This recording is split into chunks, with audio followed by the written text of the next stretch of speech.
Panglima TNI Jenderal Agus Subianto mengeluarkan perintah penguatan pengamanan terhadap Kejaksaan Tinggi dan Kejaksaan Negeri di seluruh Indonesia.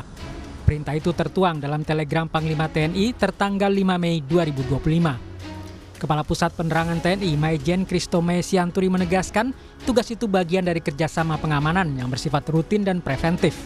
Menurutnya tidak ada yang salah dengan kerjasama antara TNI dan Kejaksaan Agung tersebut.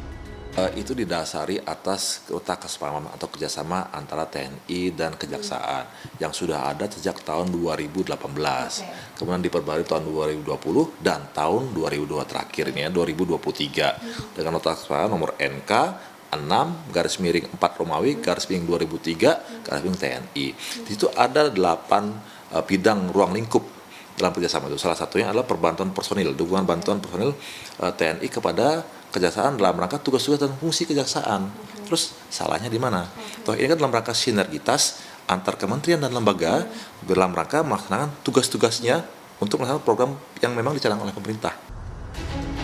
Juru bicara Kejaksaan Agung Harli Siregar menyebut koordinasi pengamanan akan dilaksanakan oleh Jaksa Agung Muda bidang militer.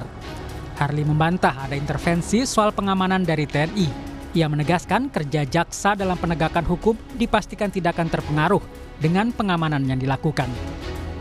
Pengamanan biasa, bagaimana aparat melakukan pengamanan terhadap gedung, objek vital, untuk apa? Bagian dari antisipasi.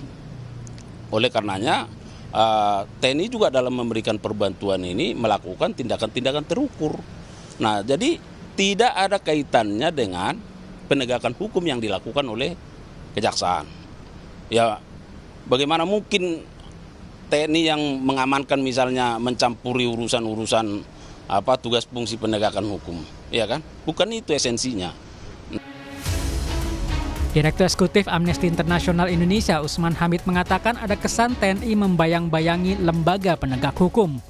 Menurutnya, pengerahan personel TNI hanya untuk urusan pertahanan.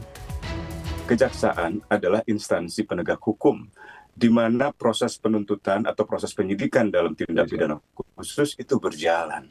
Sementara TNI adalah alat negara yang melaksanakan kebijakan negara di dalam pertahanan negara.